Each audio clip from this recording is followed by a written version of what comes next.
Hello everyone, so I am back with CG coefficients part 2 video.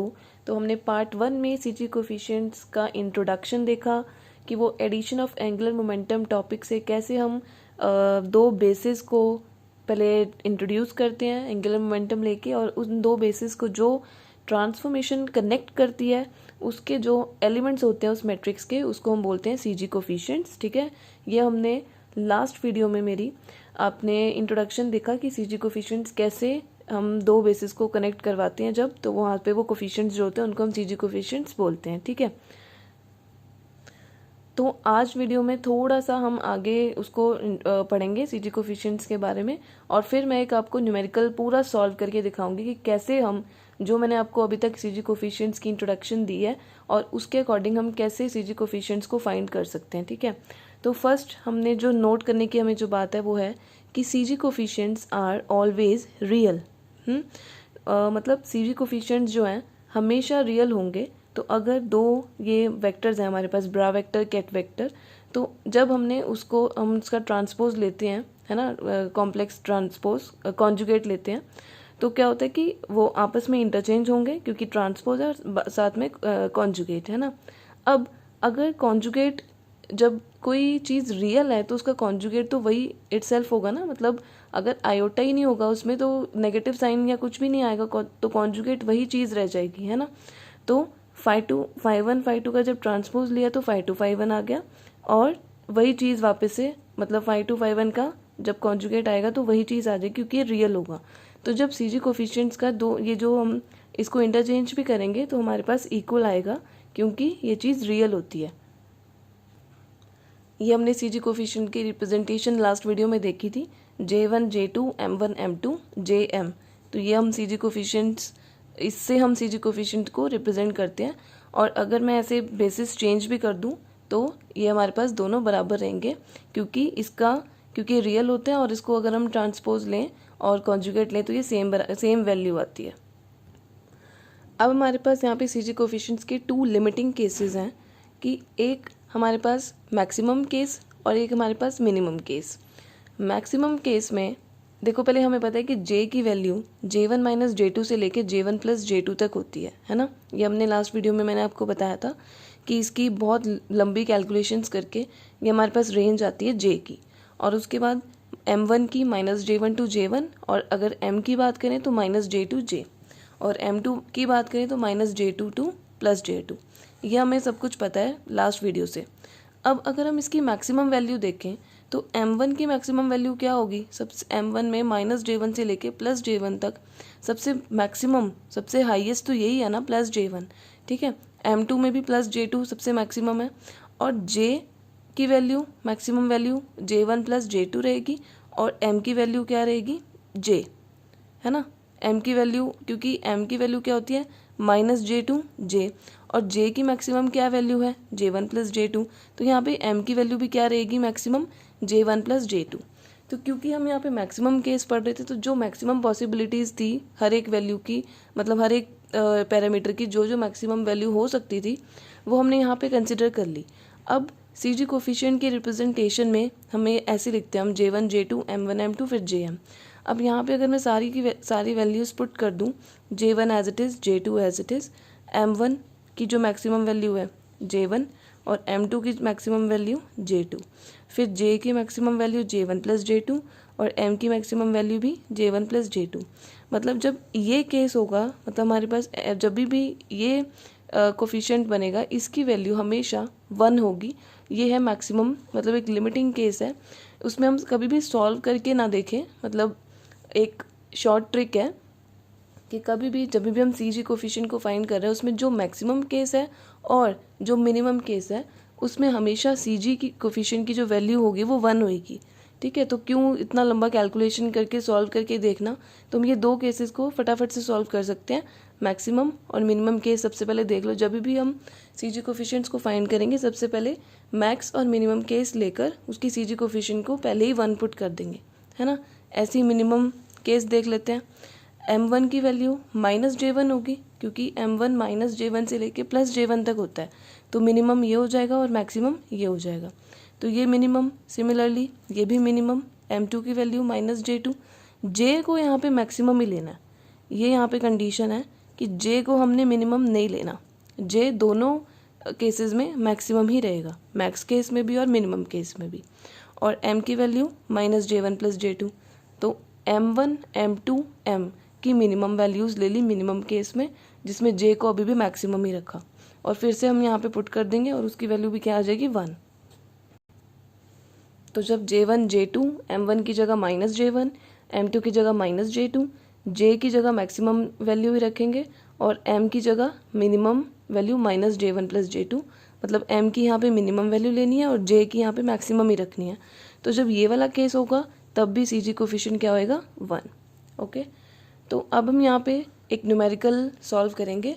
उसके जो भी cases बनेंगे पहले मैं आपको वो बताऊंगी कि, और फिर उसमें ये शॉर्ट ट्रिक जो मैक्सिमम और मिनिमम केस मैंने आपको बताया उसमें वो चीज़ अप्लाई करके कि शॉर्ट में फटाफट से हम उसको कैसे लिख सकते हैं, और बाकी जो केसेस हैं मैक्सिमम और मिनिमम के अलावा उसको कैसे सॉल्व करना है वो हम देखेंगे अभी। ठीक है, तो क्वेश्चन क्या है वो देख लेते हैं। हमारे पास J1 और J2 की वैल्यू हाफ हाफ गिवन है, उसमें हमने सी जी कोफिशिएंट निकालना है। तो सबसे पहले हम क्या करते हैं, जब J1 और J2 गिवन होता है तो पहले J की वैल्यू निकालते हैं, और J की वैल्यू की जो रेंज है वो होती है J1 - J2 to J1 + J2। और अब इसमें अगर हम पुट करेंगे J1 की वैल्यू हाफ और हाफ, तो half - half 0 to half + half 1। तो जो यहाँ पे J की हमारे पास पॉसिबल वैल्यूज़ हैं वो 1 और 0 ही रहेंगी।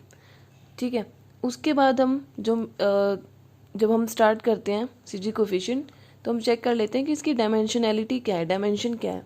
तो मेरी पिछली वीडियो में मैंने आपको डायमेंशन निकालने का फॉर्मूला बताया था कि जब दो हमारे पास एंगुलर मोमेंटम होंगे उनको हम ऐसे डायरेक्ट प्रोडक्ट लिख के हम उनके अलग अलग डायमेंशन पहले निकाल के उन दोनों को मल्टीप्लाई करके हम डायमेंशन निकाल सकते हैं। और ये फॉर्मूला है 2J1 + 1 × 2J2 + 1। तो यहाँ पे J1 की वैल्यू जब हाफ पुट करेंगे तो 1 + 1 1 + 1 2 × 2 4। तो मतलब यहाँ पे इसकी डायमेंशन क्या आ गई 4। तो इसका मतलब है कि हमारे पास इस J1 J2 के लिए 4 अलाउड वैल्यूज़, मतलब 4 वेव फंक्शंस आएंगे, मतलब आइगन कैट्स 4 होंगे। और दो क्योंकि यहाँ पे दो बेसिस है, एक ओल्ड बेसिस है एक न्यू बेसिस है। ओल्ड बेसिस से न्यू बेसिस को जो कनेक्ट कर रहा है उसी को तो सी जी कोफिशिएंट बोलते हैं हम, तो हमने वो फाइंड करना है। तो मतलब हमारे पास यहाँ पे 4 पॉसिबिलिटीज़ आ गई, 4 आइगन कैट्स आएंगे। और अगर हम देखें J, क्योंकि दो वैल्यूज़ आई हैं J की पॉसिबल 1 और 0, तो यहाँ पे अगर J = 1 के लिए चेक करें तो M की वैल्यू क्या आएगी 1 0 और -1, क्योंकि M वेरी करता है -J to J। और जब J की वैल्यू चेक करेंगे 0 है तो M की वैल्यू एक ही हो सकती है 0। तो इस तरीके से आप देख रहे हैं कि 4 पॉसिबिलिटीज़ हैं M की। अगर 1 के लिए चेक करें 1 1 1 0 1 -1 और 0 0। तो ये 4 पॉसिबिलिटीज़, 4 आइगन कैट्स हमारे पास आ गए हैं। तो अगर हम चेक करें तो सबसे पहले अगर मैं 0 0 के लिए लिखूँ, मतलब हम इसको लिखते हैं ना JM के लिए लिखूँ, ये हमने लास्ट वीडियो में ये जनरल बिल्कुल लास्ट में जब हमने सी जी कोफिशिएंट निकाला था इसको मैंने बोला था कि यूनिटरी ट्रांसफॉर्मेशन है, इसके ही एलिमेंट्स को हम, इसी मैट्रिक्स के एलिमेंट्स को हम सी जी कोफिशिएंट्स बोलते हैं ना। तो ये चीज़ तो है ओल्ड बेसिस, ये न्यू बेसिस। तो ओल्ड बेसिस हमारे पास, अगर मैं ये वाला केस ले रही हूँ 0 0 का JM का केस, तो यहाँ पे J की वैल्यू 0 M की वैल्यू 0 पुट करूँ अगर, और ये चीज़ अगर मैं इसकी फॉर्म में लिखना चाहूँ तो यहाँ पे J1 J2 तो हमें क्वेश्चन में गिवन है हाफ हाफ, वो मैंने लिख दिया। अब मेरे को M चाहिए 0, है ना, M मेरे को 0 चाहिए। तो M 0 लाने के लिए M1 और M2 की वैल्यू को मैं कैसे अरेंज करूँ कि मेरे पास 0 आए। ठीक है, तो यहाँ पे M1 और M2 की वैल्यूज़ दो पॉसिबल केसेस हैं कि जिससे हमारे पास टोटल M 0 आएगा। या तो M1 हाफ हो और M2 -हाफ, तो हाफ -हाफ 0, या M1 -हाफ हो और M2 हाफ हो तब भी 0। तो मेरे पास इसमें दो पॉसिबिलिटीज़ आएंगी, तो दो इस तरीके के पॉसिबिलिटीज़ बनेंगी। तो J1 J2 half half, M1 में मैंने हाफ लिखा पहले और M2 में -हाफ, और फिर प्लस डाल के यही वाले बेसिस को बनाने के लिए J1 J2 सेम, और M1 में अब की बार -हाफ और नेक्स्ट टाइम M2 में हाफ। ठीक है, तो ये दो पॉसिबिलिटीज़ थी, दोनों बना दी। और जो इसके साथ कोफिशिएंट होता है उसमें ये चीज़ तो सेम रहती है, J1 J2 M1 M2 जो ये रहेगी, और यहाँ पे JM, और JM हमारा क्या है 0 0। तो ये चीज़ जो मैंने लिखना सिखाया आपको कि कैसे लिखा हमने, क्योंकि हमें m1 + m2 0 चाहिए, तो ये चीज़ यहाँ पे लिख दी। हाफ जो चीज़ यहाँ पे लिखी है half half half minus half, और यहाँ पे JM, और ये चीज़ भी सेम। तो मतलब एक बार m1 m2 half minus half और एक बार माइनस हाफ हाफ। तो मतलब हमने पॉसिबिलिटीज़ देखनी है कि कब हमारे पास ये चीज़ ज़ीरो बन जाए। तो ये दो पॉसिबिलिटीज़ हैं और ये दो हमारे पास CG कोफिशिएंट्स हैं, और हमने ये फाइंड करने हैं और बेसिस है ये। तो मतलब JM00 के दो पॉसिबल बेसिस बने हैं, एक जब हाफ माइनस हाफ है और एक जब माइनस हाफ हाफ है। अब 1 1 के लिए चेक करते हैं। 4 पॉसिबल हमारे पास आइगन कैट्स थे, अब 0 0 के लिए देख लिया। सिमिलरली 1 1 के लिए देखते हैं। अब 1 तो J1 J2 तो सेम रहेगा, हाफ हाफ। ये हमारे पास सबसे पहले हमने इसको देखना है, ये चीज़ तो वही चीज़ हो जाएगी, और ये 1 1 यही रह जाएगा JM। तो J1 J2 और ये क्या होता है M1 M2। अब J1 J2 तो कोई कब चेंज ही नहीं हो सकता, क्वेश्चन में गिवन है हाफ और हाफ। अब M1 M2 में हमें ऐसे लाना है कि M should be equal to M1 + M2। तो यहाँ पे M हमें 1 चाहिए, तो कब आएगा, एक ही पॉसिबल वैल्यू है ना, हाफ प्लस हाफ। तो यहाँ पे M1 की वैल्यू क्या होगी, हाफ और हाफ। तो 1 1 के केस के लिए हमारे पास यही पॉसिबल वैल्यू आई, तो ये हो गया CG कोफिशिएंट और ये हो गया बेसिस। ठीक है। सिमिलरली 1 0 के लिए, अब यहाँ पे मेरे को 0 चाहिए, 1 तो J1 + J2 वही रहेगा, हाफ हाफ। अब जब 0 आया, तो जब अभी 0 0 के लिए जैसे केस किया, उसमें वही दो पॉसिबल वैल्यूज़, एक बार M1 M2 half minus half, एक बार माइनस हाफ हाफ। तो इसके भी दो पॉसिबल वैल्यूज़ बन गई। और जब ये दो पॉसिबल वैल्यूज़ बनती हैं, उसको फिर हम यूनिटरी ट्रांसफॉर्मेशन वाली मैट्रिक्स बना के, ये चीज़ सेम, साथ में ये वाला पुराना बेसिस 1 0, सिमिलरली ये वाला बेसिस सेम, और ये चीज़ ये वाला पुराना बेसिस। ठीक है। तो 1 0 को भी हमने ऐसे लिख दिया कि कैसे, यहाँ पे दो CG कोफिशिएंट से, क्योंकि दो पॉसिबिलिटीज़ आई और उसका जो कोफिशिएंट है वो हमारे पास CG कोफिशिएंट्स है। सिमिलरली 1 - 1, अब इसके लिए मेरे को M की वैल्यू -1 चाहिए, तो M1 + M2 should be equal to -1। तो यहाँ पे एक ही केस है, माइनस हाफ हाफ, क्योंकि माइनस हाफ करेंगे तो -1 आएगा। तो यहाँ पे भी एक पॉसिबल केस, और उसके साथ जब ये चीज़ लिखी इस फॉर्म में J1 J2 M1 M2 JM, तो ये चीज़ हमारे पास इसमें भी एक पॉसिबल केस आएगा। ठीक है। अब यहाँ पे अगर हम चेक करें 1 1 है ना, जो ये हमने लिखा 1 1, ये जो है यहाँ पे मैक्सिमम केस है। क्यों? क्योंकि मैक्सिमम केस में जो J की वैल्यू होती है J1 + J2 होती है, और ऐसे ही मतलब जो हमने लिखा था, क्योंकि यहाँ पे M हाफ प्लस हाफ 1 दे रहा है ना, तो जो हमने अभी मैक्सिमम केस के लिए पढ़ा है, और ये वही मैक्सिमम है, इसमें J1 भी मैक्सिमम, J1 J2 तो वही रहेंगे, J भी मैक्सिमम है, M भी मैक्सिमम है। और तो अब अगर ये मैक्सिमम केस है, क्योंकि 1 + ये JM है और हाफ प्लस हाफ हमें ये जो है ये भी मैक्सिमम है, ये भी मैक्सिमम है ना, तो मैक्सिमम केस के लिए CG क्या होता है 1। तो ये तो हमने सीधा ही निकाल दिया कि ये जो चीज़ है, ये चीज़ का ये वाला कोफिशिएंट की वैल्यू क्या होनी चाहिए 1, क्योंकि ये मैक्स केस है। तो ये मैंने यहाँ पे सीधा ही यूज़ कर लिया। ठीक है। तो मतलब ये हम वैसे भी फाइंड कर सकते हैं, जैसे मैं आपको अभी नेक्स्ट का फाइंड करके दिखाऊंगी, लेकिन ये चीज़ क्या है कि हम सीधा दो कैलकुलेशंस को स्किप कर सकते हैं इस ट्रिक से। और 1 - 1 चेक करें अगर, तो ये मिनिमम केस है, जो मैक्स मिनिमम मैंने आपको बताया है उसमें आप चेक कर सकते हो। ठीक। तो ये मिनिमम है, ये देखो, ये मिनिमम केस और मैक्सिमम केस में हमने देखा ना कि M1 की वैल्यू J1, M2 की वैल्यू J2, ये सब, और यहाँ पे मिनिमम में M1 की वैल्यू -J1, तो उस केस में M1 की वैल्यू -हाफ है और M2 की वैल्यू -हाफ है, और J की वैल्यू वही है J1 + J2, और M की वैल्यू -1 है, क्योंकि J1 + J2 half plus half 1 और -1। तो ये दोनों प्रॉपर्टीज़ को सेटिस्फाई कर रहे हैं वो दोनों केसेस, मैक्सिमम केस और मिनिमम केस, तो इसलिए उन दोनों के CG कोफिशिएंट्स हो जाएंगे 1। तो ये दोनों 1 1 और 1 - 1 को के लिए हमें सॉल्व ही नहीं करना पड़ा, उसके CG कोफिशिएंट सीधा ही 1 आ गए। अब हम सॉल्व करेंगे 1 0 केस के लिए। ठीक है। अब 1 0 केस के लिए क्या पॉसिबिलिटीज़ थी, दो पॉसिबिलिटीज़ थी 1 0 केस के लिए, है ना, दो बेसिस थे। तो हम स्टार्ट करते हैं। सबसे पहले हमने 1 0 बनाने के लिए हम लोवरिंग ऑपरेटर लगाएंगे 1 1 पे, क्योंकि लोवरिंग ऑपरेटर हमेशा इस M को एक वैल्यू कम कर देगा, लोवर करना है ना हमने, 1 से हमें 0 लेके आना है, तो ये जे को नहीं इसने छेड़ना, ये एम को एम माइनस वन कर देगा और ये ज़ीरो दे देगा हमें, ठीक है। तो 1 1 का केस है हमारे पास और हमें पता है कि ये उसका पॉसिबिलिटी है, क्योंकि मैक्सिमम केस है हाफ प्लस हाफ 1 होगा। तो हमने क्या करना है, इस पर ये लोवरिंग ऑपरेटर लगाना है। और अब ये जो लोवरिंग ऑपरेटर है, क्योंकि यहाँ पे हम दो पार्टिकल्स की बात कर रहे हैं, तो ये स्प्लिट होगा J1 negative plus J2 negative, है ना। और ये क्या होता है, J1 J2 M1 M2। तो ये वाला पार्ट किस पे लगेगा, 1 1 पे, तो मतलब ये इस पे और इस पे लगेगा, मतलब इस पे अप्लाई होगा ऑपरेटर। और ये J2 नेगेटिव J2 और M2 पे लगेगा, है ना। मतलब क्योंकि ऑपरेटर हमेशा अपनी ही वैल्यू को उसके साथ वैल्यू देता है, जो बाकी वैल्यूज हैं उसके साथ वो मतलब उसको छेड़ता ही नहीं है। तो ऑपरेटर हमेशा अपनी ही वैल्यू के साथ अप्लाई होगा।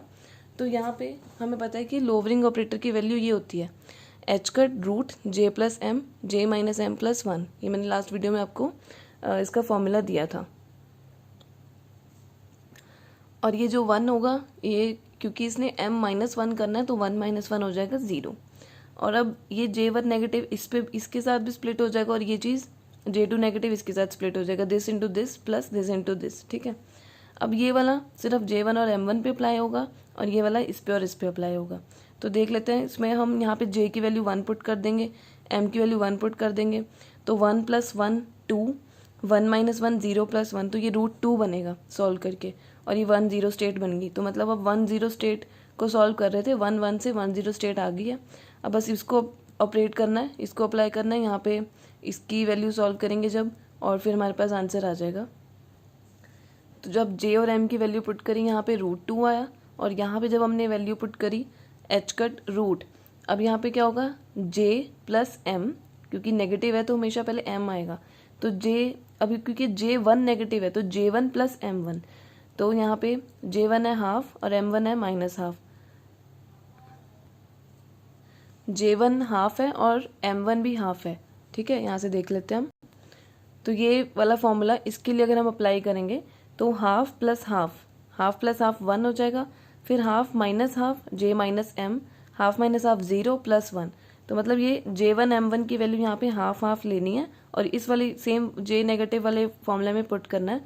तो हमारे पास ये चीज़ आ जाएगी और M1 पे वो क्या कर देगा, लोअर कर देगा M1 को -1। तो यहाँ पे 1 हाफ था, हाफ -1 करेंगे तो क्या आ जाएगा -हाफ। तो यहाँ बाकी सब सेम एज इट इज़ रहेगा, सिर्फ M1 को वो लोअर कर देगा क्योंकि हमने लोअरिंग का ऑपरेटर लगाया और वो हमेशा आइगन कैट में M को -1 के साथ उसको चेंज कर देगा। तो हाफ माइनस -1 माइनस हाफ, ठीक है। और जो दूसरा केस था J2 नेगेटिव, वो अप्लाई होना था J2 और M2 पे। तो J2 M2 हमारे पास वही चीज़ थे, है ना, हाफ और हाफ। तो उसमें जब हम अप्लाई करेंगे half plus half 1, half minus half 0 plus 1, तो ये चीज़ हमारे पास आइगन वैल्यूज़ आ गई। इसको सॉल्व किया √2 एच कट 1 0, इसको सॉल्व किया एच कट √1, मतलब 1 कुछ नहीं आया, और इसमें भी एच कट और ये बेसिस, ठीक है। अब हमें 1 0 चाहिए तो ये एच कट कॉमन लेके कैंसिल और ये √2 दोनों के साथ डिनोमिनेटर में। तो मतलब जो इस 1 0 के दो पॉसिबल आइगन कैट्स आ रहे थे, बेसिस आ रहे थे, वो एक तो वो आ गए क्योंकि हमने अभी बनाए भी थे ना 0 के लिए। M1 प्लस M2 अगर 0 आना है तो उसके दो पॉसिबल केसेस थे, या तो माइनस हाफ प्लस हाफ या हाफ माइनस हाफ, है ना। तो वो भी हमारे पास आ गए और उसके साथ कोफिशिएंट भी आ गया। तो मतलब ये इन दोनों इस बेसिस के साथ जो कनेक्ट कर रहे हैं ये कोफिशिएंट्स हैं और इसको हम बोलते हैं CG कोफिशिएंट्स। तो मतलब 1 0 के ये दो कोफिशिएंट्स आ गए, है ना। अब बस एक केस रह गया 0 0। तो इसके 4 केसेस थे। पहले 2 केसेस हमने सबसे पहले जब भी सॉल्व करना है तो सबसे पहले हम मैक्सिमम और मिनिमम केस को लेंगे, उसको 1 कर देंगे, उसको सॉल्व ही नहीं करेंगे, और बाकी केसेस को लोअरिंग ऑपरेटर लगा के हम सॉल्व कर सकते हैं। तो अब हम 0 0 केस देखेंगे। अब 0 0 के भी 2 केसेस थे, -half plus half minus half, क्योंकि यहाँ पे हमें 0 चाहिए। और यहाँ का जो कोफिशिएंट था उसको मैंने A और B पुट कर दिया, जो हमने अभी लास्ट में केसेस लिखे हैं। मतलब ये ऑपरेटर वापस से आ जाएगा और JM है ना, उसको मैंने पूरा नहीं लिखा, A B लिख दिया, और A और B मैंने बोल दिया कि ये CG कोफिशिएंट्स हैं। अब ये जो 0 0 है और 1 0 केस है ना, ये जो दो आइगन वेक्टर्स हैं, अभी हमें पता है कि ऑर्थोगोनल है क्योंकि दो अलग अलग हैं, है ना। मतलब ये जो केस वेक्टर्स होते हैं ऑर्थोनॉर्मल होते हैं, अगर सेम है तो नॉर्मल, ठीक है, नॉर्मलाइज्ड होते हैं, और अगर दो डिफरेंट है तो उनको वो ऑर्थोगोनल होते हैं। तो इनको जब हम ऑपरेट करेंगे, ठीक है, 0 0 1 0, तो इसका हमारे पास आंसर क्या आएगा 0, क्योंकि दोनों आइगन वेक्टर्स क्या हैं ऑर्थोगोनल। अब हम इसके कोफिशिएंट्स देखते हैं, क्योंकि हमने इन दोनों को वो करना है, मल्टीप्लाई करना है, उनका आंसर जो आना चाहिए वो 0 आना चाहिए, क्योंकि दोनों मतलब जब भी दो वेक्टर्स मान लो psi1 और psi2 दो अलग अलग हैं, ठीक है, तो हमेशा वो ऑर्थोगोनल होंगे। अगर सेम है psi1 तो उनका आंसर हमेशा 1 होगा। तो अब 0 0 का कोफिशिएंट और 1 0 का coefficient a into 1/√2 a/√2 plus b into 1/√2 b/√2 should be equal to 0, first equation. और 0 0 क्योंकि सेम स्टेट अपने साथ जब उनको प्रोडक्ट करवाएंगे वो नॉर्मलाइज रहेगी, तो 0 0 का coefficient a into a square plus b into b square should be equal to 1, क्योंकि नॉर्मलाइज्ड है। तो यहाँ से दो इक्वेशंस आ गई। अब फर्स्ट इक्वेशन है a plus b equal to 0, तो यहाँ से a आ गया माइनस बी। अब और अगर मैं ये चीज़ सेकंड में पुट करूँ, a स्क्वायर प्लस b की वैल्यू माइनस a पुट करूँ, तो यहाँ से a स्क्वायर की वैल्यू 1/2 और a की वैल्यू 2 आ जाएंगी, प्लस माइनस 1/√2। सिमिलरली a की वैल्यू जब यहाँ पुट करूँगी और b की वैल्यू निकालेंगे तो ये भी आ जाएगी प्लस माइनस 1/√2, है ना। अब हमारे पास a और b की टोटल 4 वैल्यूज़ आई हैं ना, प्लस 1/√2 माइनस 1/√2, सिमिलरली b की प्लस 1/√2 माइनस 1/√2। अब अगर इनको इन इक्वेशंस में सेटिस्फाई करवाना है तो पहली इक्वेशन मेरे पास बनी थी कि a और b को ऐड करके 0 आना चाहिए, तो जो दो पॉसिबिलिटीज़ बनेंगी वो बनेंगी ये दोनों, क्योंकि तभी इन दोनों को ऐड करेंगे 0 आएगा ना, या तो ये प्लस ये माइनस या ये माइनस ये प्लस। कभी भी दोनों प्लस और दोनों माइनस तो हो नहीं सकती, क्योंकि हमने फर्स्ट इक्वेशन को सेटिस्फाई करना है। अब बात है कि ये जो दो पॉसिबिलिटीज़ आ रही हैं इन दोनों में से कौन सी लेनी है ना।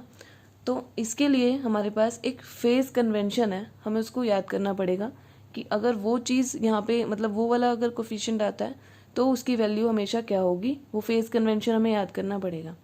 तो यहाँ पे ये जो b था, b यहाँ पे हमने अभी जो इसको अरेंज किया था, ये देखिए अभी हमने 0 0 को लिखे थे, दो बेसिस आए थे, दो पॉसिबल वैल्यूज़ आई थी 0 की। तो इस पूरे को मैंने a पुट किया था क्योंकि ये कोफिशिएंट पूरा इसके साथ था, और इस पूरे को मैंने b पुट किया था। तो b में मैंने क्या लिया है, इधर m1 को -½ लिया है और m2 को +½ ऐसा कुछ नहीं है, ये चीज़ पहले भी लिख सकते हैं लेकिन मैं इसी के अकॉर्डिंग चल रही हूँ। तो ये चीज़ b ली है जिसमें m1 -½ है और m2 ½ है। तो m1 और m2 का बस है कि जिसको मर्जी हम a पुट कर दें, जिसको मर्जी b पुट कर दें। तो मैंने b ले लिया कि जिसमें m1 +½ लिया हुआ है और m2 -½ लिया हुआ है, ठीक है। तो उसको हम देखते हैं कि कैसे इसका फेस कन्वेंशन हमने क्या लर्न करना है। इसमें J1 और J2 तो सेम रहेगा, m1 यहाँ पे मैंने हाफ लिया है और m2 -½ उसको मैंने b पुट किया है। अब यहाँ पे इसको a भी बोल सकते हो, वो कुछ भी मतलब पुट कर सकते हो, ठीक है। तो यहाँ पे j की वैल्यू क्या है 0 और m की वैल्यू 0, क्योंकि ये हमारे पास आइगन कैट है, पुराना बेसिस ओल्ड बेसिस 0 0 है। तो j की वैल्यू 0 और m की वैल्यू 0 है। तो उस केस में जो हमारे पास फेस कन्वेंशन है वो है ये कि जब J1 J2 J1 J minus J1 and J मतलब ये होता है J1 J2 M1 M2, generally ये चीज़ होती है। तो यहाँ पे M1 की जगह अगर J1 हो और M2 की जगह हो J माइनस J1 और यहाँ पे J हो, मतलब जो JM होता है तो मतलब M भी J के बराबर हो, अगर ये केस होगा तो हमारे पास जो इसका आंसर आएगा वो होगा रियल हमेशा और पॉजिटिव। तो अगर हम इसको चेक करें, देखो यहाँ पे J1 ½ है, J2 ½ है, M1 है ½ मतलब J1 के बराबर है, क्योंकि J1 और M1 क्या है ½ और जो M2 है वो है -½ तो अगर मैं इस केस में पुट करूँ J माइनस J1, J है 0 माइनस J1 है ½ तो इसकी वैल्यू क्या होगी -½ तो मतलब M2 की वैल्यू -½ है और ये इसको सेटिस्फाई भी कर रही है, मतलब ये कैसे आ रही है J माइनस J1 से आ रही है। फिर J सेम भी है 0 0, M की वैल्यू भी J के बराबर ही है। तो मतलब ये वाला केस इस फेस कन्वेंशन को सेटिस्फाई कर रहा है। और इसलिए ये चीज़ क्या होनी चाहिए, मतलब इसकी जो वैल्यू होनी चाहिए वो क्या होनी चाहिए, रियल एंड पॉजिटिव। और क्योंकि मैंने इसको नाम दिया है बी, तो इसलिए बी की वैल्यू होनी चाहिए +1/√2 और फिर ए की वैल्यू ऑब्वियसली क्या हो जाएगी, -1/√2। तो मतलब फर्स्ट पॉसिबिलिटी कैंसिल और सेकंड पॉसिबिलिटी हमारे पास सही, मतलब हम इसको लेंगे क्योंकि ये फेस कन्वेंशन है। मतलब ये दो पॉसिबिलिटीज़ आई थी, उसको एक को रिजेक्ट करने के लिए हमें ये चीज़ याद करनी पड़ेगी। तो बस मैंने ये वैल्यू पुट करके दिखाई है आपको, J- जो मैंने पीछे आपको दिखा भी दिया, तो J-J1, तो ये उसको सेटिस्फाई कर रहा है, इसलिए बी और ए, बी पॉजिटिव ए नेगेटिव, और फिर हमने इसकी वैल्यूज़ पुट कर दी। तो मैंने यहाँ पे ए लिखा था, यहाँ पे बी, तो ए की वैल्यू माइनस में आ गई, बी की वैल्यू पॉजिटिव में आ गई। तो हमारे पास ये चारों की वैल्यूज़ हमारे पास 4 पॉसिबिलिटीज़ बनी थी आइगन किट्स, उसको हम जैसे हमने CG कोफिशिएंट्स की फॉर्म में लिखा था, vectors old basis new basis, उसमें हमने CG कोफिशिएंट्स को पुट कर दिया।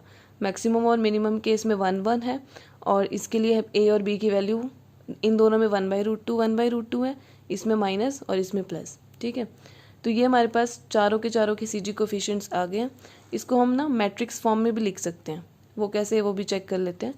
ये 4 पॉसिबल वेक्टर्स, इसको एज इट इज़ लिख दिया, और ये 4 पॉसिबल जो हमारे पास न्यू बेसिस हैं, है ना, 2 बेसिस थे JM, और ये थे J1 J2 M1 M2। तो 4 ही पॉसिबल वैल्यूज़ थी इसकी, क्योंकि J1 J2 तो हमेशा सेम रह रहे हैं, M1 M2 या तो दोनों पॉजिटिव या एक नेगेटिव, या ये वाला नेगेटिव या दोनों नेगेटिव। तो ये चारों पॉसिबिलिटीज़ लिख ली। अब ये हमने ये जो यहाँ पे कोफिशिएंट्स आए हैं इसके अकॉर्डिंग ये लिखना है। अब 0 0 किन 2 बेसिस से मिलके बना है, एक -½ मतलब ये वाला, ठीक है, तो इसका कोफिशिएंट आना है -1/√2। तो मतलब यहाँ से थर्ड नंबर पे, क्योंकि थर्ड पे प्रेजेंट है, first second third column and first row में हम क्या लिख देंगे, -1/√2। फिर इसी के साथ सेकंड पॉसिबिलिटी थी कि ये वाला -½ है ना, इसी, तो ये कहाँ है, यहाँ पे। तो मतलब अब ये चीज़ कहाँ प्रेजेंट है, सेकंड नंबर पे, तो सेकंड कॉलम पे हम क्या कर देंगे, 1/√2। और क्योंकि ये 2 ही पॉसिबल केसेस से बना था, बाकी पॉसिबल फर्स्ट और फोर्थ के लिए यहाँ पे हम क्या पुट कर देंगे, 0 0। सिमिलरली हम अगर मैं 1 - 1 के लिए चेक करूँ, ये किससे मिलके बना है, -½ तो ये पड़ा है फोर्थ नंबर पे।